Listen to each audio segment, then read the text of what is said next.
don't know if y'all know who Tyra Banks is, but she's pretty much, yeah, y'all know who Tyra Banks is. If you don't know, welcome to Earth. And she's pretty much the American version of Ann Deck. You know, they're both like hosts on major shows, and they're both supermodels, so they're the same people. And on the show, she licked my face, okay? I could die tonight. You don't understand. She licked my face, y'all. I licked her hand first, though. All right, what happened was she was interviewing me, and I was like, I can't believe I'm talking to you, Tyra Banks. And she was like, yeah, it's me. And she put her hand out, and she was like, you can pinch my hand to see if I'm real. Matter of fact, you can kiss it. And I was like, kiss it? I don't know when I'm going to get this opportunity again. So I licked her. She started laughing. I was like, thank you, Jesus. Oh, this has been recording. This is awkward. I'm back. Hello. In the middle of watching probably one of the best comedians to ever live. Yeah. So if you're gonna tell, I don't know what I'm saying. I'm back. Hello, my name is Adam. Yes, I am back. And really, it's just been like a 2-week period.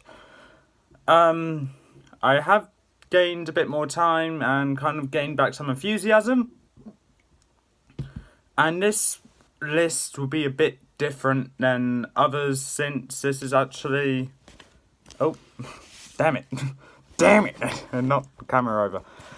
This will be based on my personal opinion of comedians. If you're gonna tell already from what I was watching, I love to laugh. I love comedians. I love watching comedians. I like listening to comedians. It's like laughing. And this is just a top 10 list on my favourite comedians on America's Got Talent and Britain's Got Talent, since those are the only ones I watch. Yeah. So, I do have 3 honourable mentions, but I just realised they're all kind of musical comedians, so I like them, I just don't like them as much as the others. This is my opinion though, so if you actually watch America's Got Talent or Britain's Got Talent and your favourite comedian isn't as high as you want it to be, or not even on there at all, I'm sorry. Either I never heard of that comedian, or I don't find him or her funny. So, let's get right into this with the honourable mentions being Robert White, Mickey P. Kerr, and Siobhan Phillips, all from Britain's Got Talent. Also, there is a ventriloquist on this list, but this ventriloquist is absolutely hilarious with what he does. He doesn't do singing like, let's say, Terry Facer or Darcy Lynn. He does comedy with his puppet, so that's why he's on here. Because I'm not going to do a top 10 best ventriloquists, because I can't even spell the damn words. So, anyway, let's get right into this list with the top 10 now, because I've done the honourable mentions. Yeah, all musical comedians for the honourable mentions. Best one, probably Robert White, followed by Siobhan, then Mickey. Okay, now top 10. Number 10 is Drew Lynch. Runner-up of season 10 of America's Got Talent in 2015. And I think what makes him stand out from the other comedians is that he has a stutter, which, especially for his audition, it was absolutely hilarious, because he was like, imagine I was the GPS, okay, make a U-turn. Just, it was absolutely hilarious, and he deserved Harry Mandel's Golden Buzzer. So, all I could say about that. And he went on to become the runner-up, and he lost to an act which I'll get to later on in the show, in this ranking. And he did come back from America's Got Talent, the champions, and he did so well, he got tied 3rd place with someone else, who was also on this list. So he may not be the best comedian, but he is probably the most standout, most unique comedian. Number 9 is another unique comedian and the only comedian to win Britain's Got Talent, the Lost Voice guy. He won season 12 of America's Got Talent in 2018. Absolutely hilarious, and as you could probably tell by his name, he won without saying a single word. The way he does comedy is like he just takes the mick out of himself, but also gives a bit of a warning to the other people, like, if you do not laugh at the disabled guy, you're going to hell. And he also compared the voice translator, whatever it was he was using, to the voice you hear like a tube station in London, go like, the next train to leave Euston Road will be at 10:45 or something, I don't know. And then there's like his time at the post office, please go to cashier number 3. Also really hilarious. And then he was on Britain's Got Talent, the Champions, and America's Got Talent, the Champions. He didn't make it through. He didn't make it to the top 3 in any of them. But in Britain's Got Talent, the Champions, he was just... I wouldn't say he was as good as he was in the finals of his series, but he did really good. He got a few laughs from me. But then again, I'm easy to make laugh, so... Moving on to number 8, we have Daliso Chaponda. He came 3rd place in season 10 of Britain's Got Talent, in 2016. And I wouldn't say he's the most unique comedian. He is like the comedian which talks about from where he's from and what's life like here.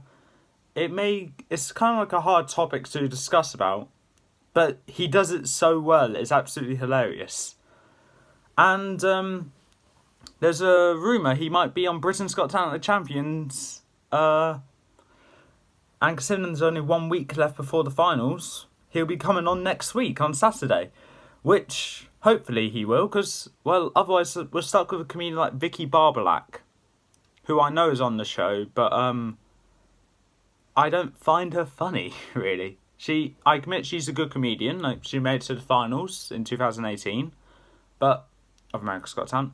But I prefer a lot more comedians more than her. Daliso Chaponda, I hope, is in Britain's Got Talent, the Champions. I think he'll do amazing. And it's been ages since I've heard from any of his jokes. Moving on to number 7, we have the winner of America's Got Talent 2015, Paul Zerden.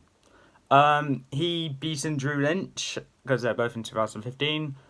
And Paul Zerden is a ventriloquist.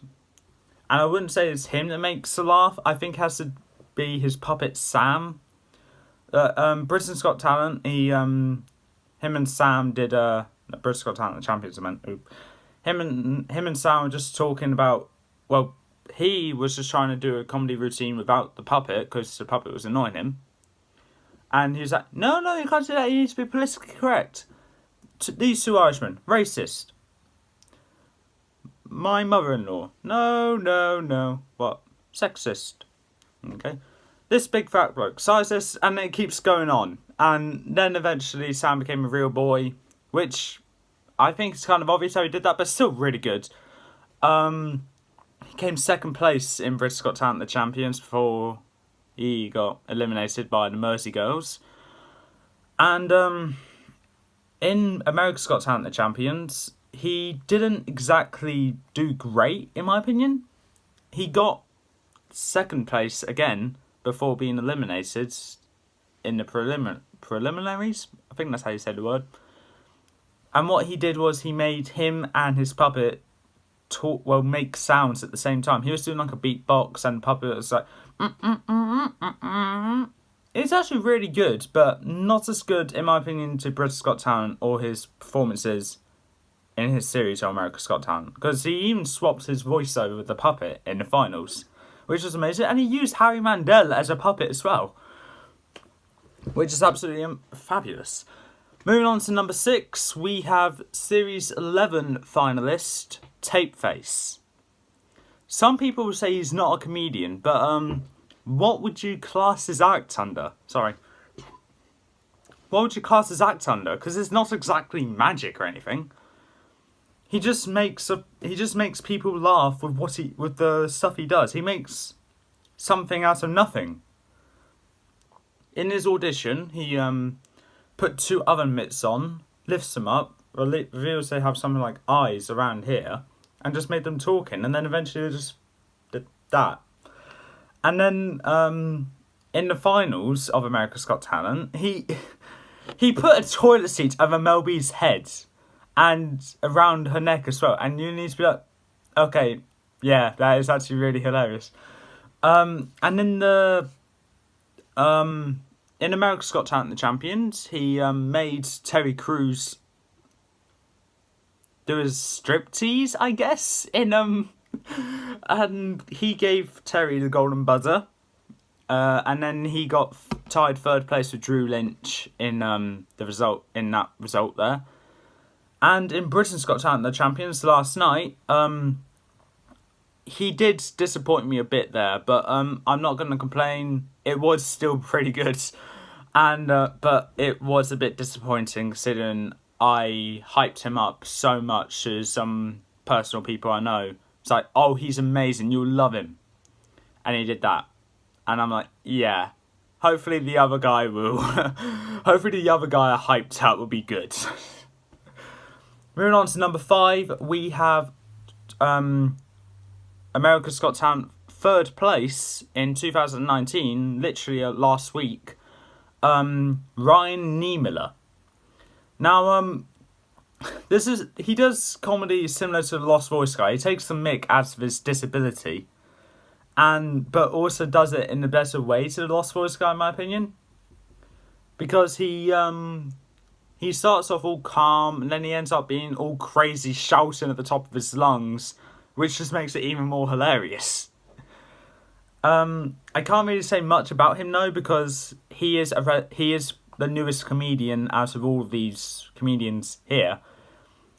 But he stands out as probably the one that started from what may have been my least favourite to what is the best in one audition. Moving on to number 4, we have...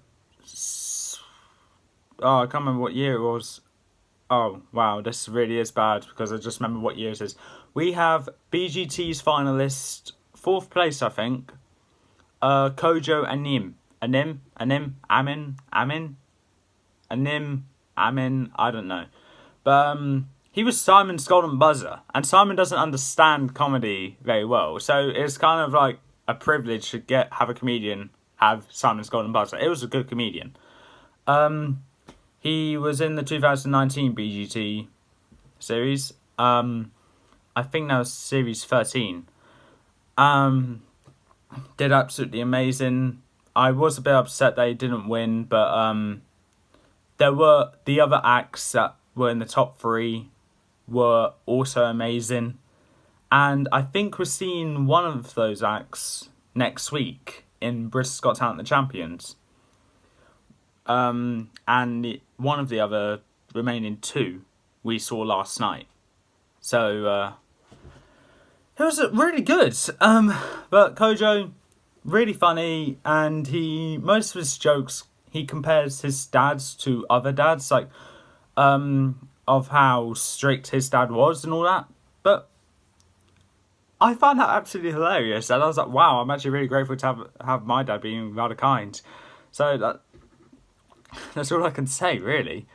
Really funny, and, well, I hope he was funny. He's number 4 on this list. And all his performances got a lot of laughs.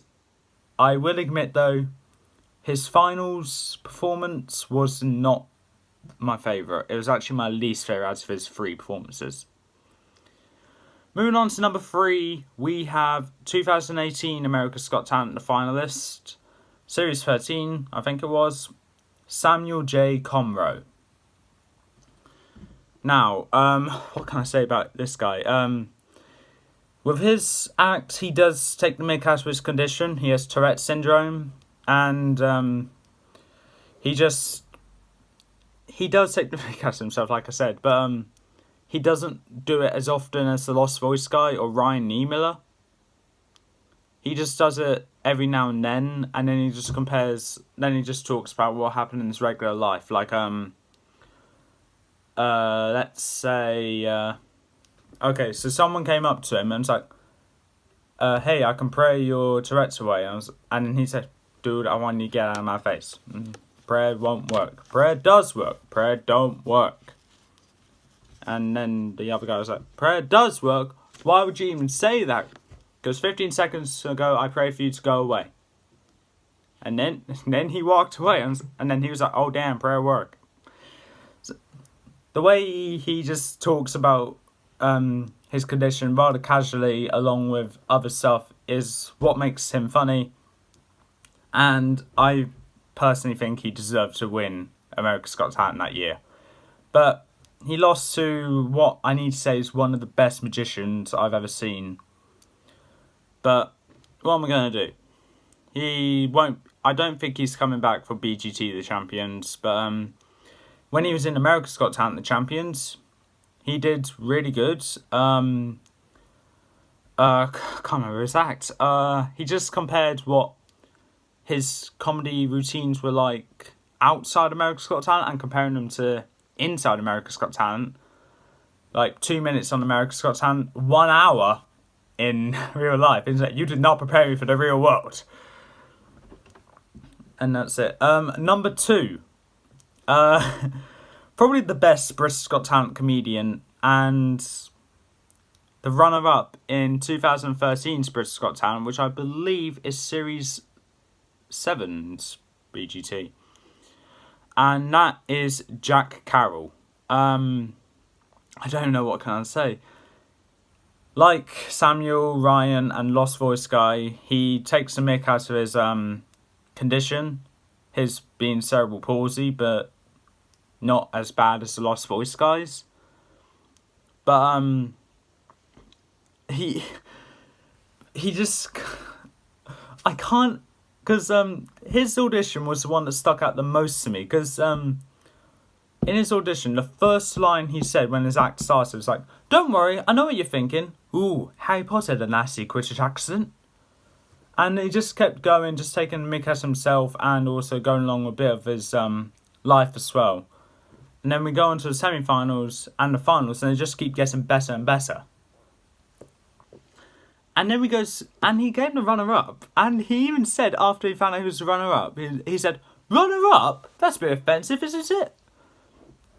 And if you've seen him, you'll know why it's funny and also a bit offensive. But yeah. Then we go to his act on Britain's Got Talent, the Champions. And here I'm tempted to say I'd rather forget about that performance.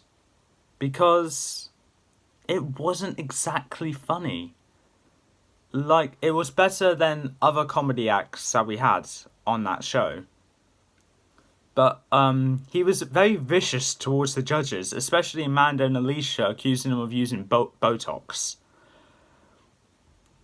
And then it just... He did start out okay, just got a bit more vicious and less funny as it went on. But what am I going to do? The wrong acts made it through to the finals in that episode. One of the acts was good to make it through, the other act was not good to make it through to the finals. But I'm not going to spoil it though, because I actually have no idea if any of you plan to watch it or not. And if you do plan to watch it, you probably recorded it and haven't seen it yet. Moving on to number 1, the best comedian to have ever lived and lost to a 12-year-old ventriloquist in 2017's America's Got Talent, season 12. And was on Britain's Got Talent, the Champions last night, if anything, and was the guy I was watching at the start of this video. And that is Preacher Lawson. Absolutely hilarious, and all of his acts, all his performances on on his series of America's Got Talent, in America's Got Talent, the Champions, even on Britain's Got Talent, the Champions, he made me laugh with each performance he did. And to have a comedian which makes me laugh on 8 performances now that I'm counting it's just really good. And then he has a YouTube channel which he uploads some other stand-up routines that he done whilst on tour, let's say, and it just becomes even more hilarious. Like, a dude went to the toilet and came back out, and then he's like, "Did you wash your hands?" And then he's like, so so that random stranger, after being asked did he wash his hands, he did this. So obviously funny. And then a few minutes later, another guy came out from the toilet. Then he asked the same question: "Did you wash your hands?" And he didn't want to lick his hands, but he basically made him lick his hands. And it kept going on like this. There was one routine he did, I uploaded to his YouTube channel, where he forgot that his fly was undone. So yeah. And every performance he does is just absolutely hilarious. And every time I talk about comedy with someone, I always say Preacher Lawson is the best. But however, most of the people I talk to about comedy, they say something like Rowan Atkinson, Michael McIntyre, and other stuff like that. I'm like, what about Preacher Lawson? He's funny. He even got the funniest man in Florida a few years ago as well. So anyway, that is all for that list. As you can probably tell, I love comedy. And that's it for the video. And that is all for this time. If you like what you saw, leave a like, leave a comment, don't forget to subscribe. Make sure to leave what you think about me coming back. I may not respond because I do have work later today. And I'll see you next time.